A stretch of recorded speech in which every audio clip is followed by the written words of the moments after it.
IPAT masih ada? Belum ada suaranya, Bu. Ya, halo. Halo, sudah terdengar, Bu, sekarang. Silakan, Bu, Tantri. Barangkali ya. sudah menyimak ya, Bu? Ya, Assalamualaikum warahmatullahi wabarakatuh. Waalaikumsalam warahmatullahi wabarakatuh. Selamat siang, salam sehat untuk semuanya. Mungkin beberapa tadi sudah ada yang keluar ya. Mudah-mudahan yang dari Komisi B masih ada, juga Bapak PLT, Bapenda, karena kami dari organisasi mungkin ada banyak yang akan kami sampaikan. Terlebih dahulu selamat Idul Adha Pak buat semuanya. Mohon maaf lahir batin. Baik, mungkin saya langsung ya Pak ya.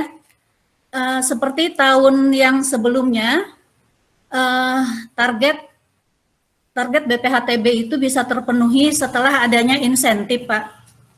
Jadi mohon ke pemerintah daerah yang sekarang yang baru untuk mengeluarkan perbubnya juga mengenai insentif, apakah itu mengenai BPHTB juga untuk PBB Pak, supaya kami nanti jelas untuk operasional di kantor. Nah sebenarnya kita agak prihatin juga dengan PPKM sekarang, karena terus terang kami notaris PPAT itu agak ragu buka kantor, karena di surat edaran yang dikeluarkan oleh Pemda, ya, itu tidak secara tegas menjelaskan kedudukan kami notaris PPAT sebagai yang esensial. Sehingga terus terang dengan keadaan yang tidak jelas ini, kami ada yang ragu untuk buka kantor, sehingga bagaimanapun mungkin menghambat juga untuk beberapa proses dari AJB yang kemudian nanti akan dipasang hak tanggungan untuk diperbankan. Nah, sebenarnya kami dari Ikatan Notaris Indonesia sudah bersurat kepada Sekda untuk meminta ketegasan, itu surat seminggu yang lalu tanggal 7 ya.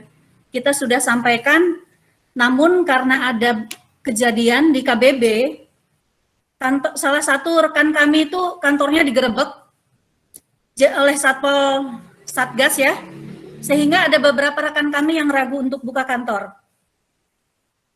Walaupun saya waktu itu sempat diskusi dengan Pak Kabid Hukum ya mengenai Kabupaten Bandung bagaimana kedudukan notaris dan PPAT di masa PPKM darurat. Namun suratnya sampai saat ini belum kami terima, tapi kami melalui WAG grup ya, baik notaris dan IPAT menyatakan bahwa karena kami juga terikat dengan Undang-Undang Jabatan Notaris harus berkantor, tapi tetap dengan prokes. Namun tetap hal tersebut juga menimbulkan keraguan di antara rekan-rekan kami. Karena tidak tegasnya apakah notaris PPAT ini esensial, sehingga beberapa bahkan banyak yang untuk sementara kantornya tutup. Mungkin itu juga berpengaruh terhadap pemasukan baik BPHTB, jual beli, berikut dengan akta-akta yang lain mungkin ya Pak ya, walaupun hibah misalnya dapat diskonto dan lain-lain. Mungkin dari kami di sini juga ada hadir sekretaris saya, Ibu Hilda Anas, mungkin nanti juga akan memberi masukan. Hanya kalau dilihat dari per 30 Juni memang targetnya seperti Pak Kabid bilang tadi, Pak Kankan, bahwa baru setengahnya ya. Mudah-mudahan bisa dikejar Pak kalau adanya insentif ya, karena terus terang mungkin banyak penjualan baik yang melalui perumahan. Bu Hilda kebetulan juga pegang developer ya, banyak, apalagi yang terutama yang perorangan kita juga agak kesulitan karena kantor BPN juga setengah hari, kemudian 50%, sehingga kami untuk mempersiapkan suatu akta jual beli itu, kalau biasanya bisa 3 sampai 5 hari, sekarang bisa sampai 2 minggu Pak, baru bisa transaksi. Karena terutama untuk sertifikat yang zaman dulu, yang sebelum 2013 itu belum ada GPS, belum ada titik koordinat, sehingga tidak bisa diploting dan lain-lain. Mungkin dari kami organisasi inginnya apabila memang sudah dibayarkan validasi, mungkin Pak Kabid supaya itu bisa diproses lebih cepat. Memang kita juga bekerja memang agak was-was juga kalau harus ke Bapenda, kemudian BPN, staf kami karena persyaratannya juga banyak, harus vaksin, kemudian harus swab antigen yang tentunya memakan biaya juga untuk pengeluaran notaris PPAT, padahal kondisinya seperti ini ya.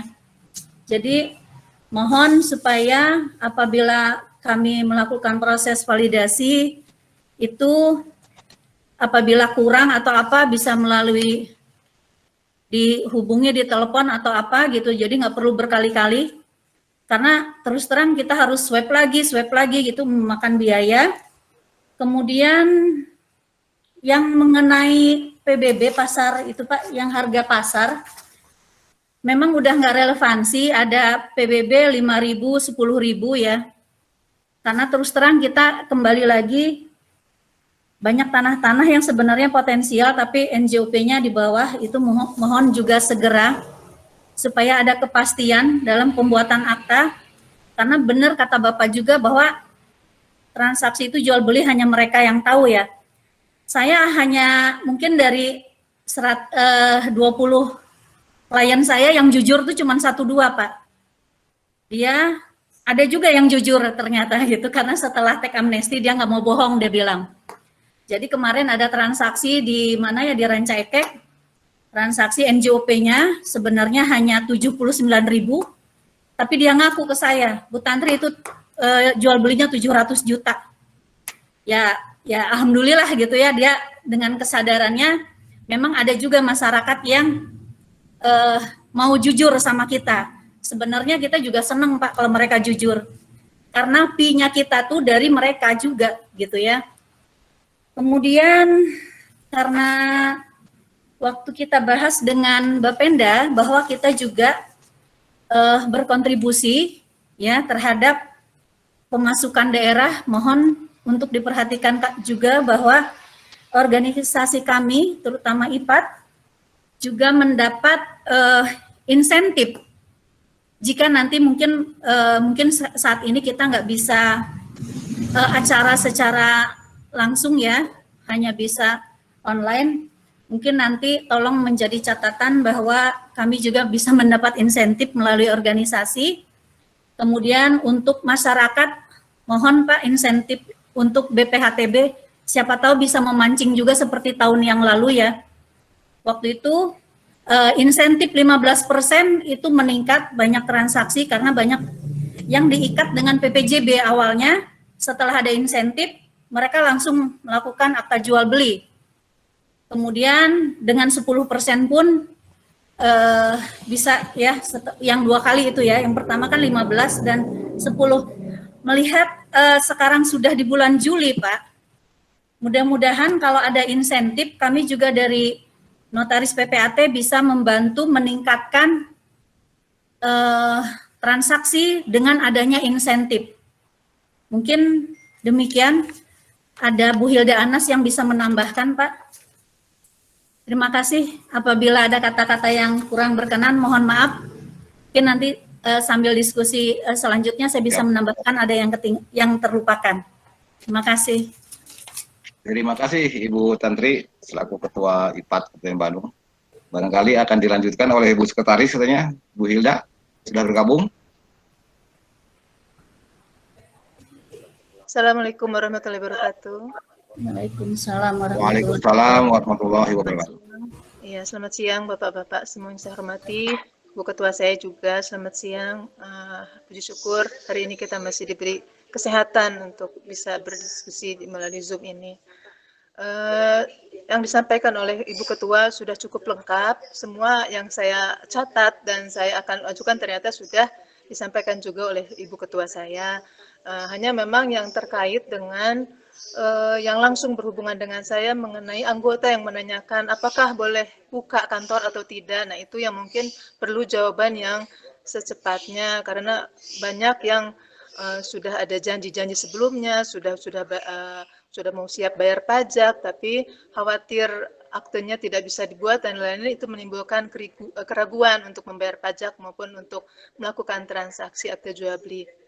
Mungkin itu yang apalagi sekarang kan ada perpanjangan PPKM ini, mudah-mudahan di surat perpanjangan bisa lebih secara jelas apakah PPAT ini boleh buka kantor dengan WFO 50% atau seperti itu. Jadi kalau misalnya ada ketentuan seperti itu, anggota mungkin lebih leluasa dan lebih yakin bahwa tidak ada lagi ketakutan akan didatangi Satgas ini segala itu.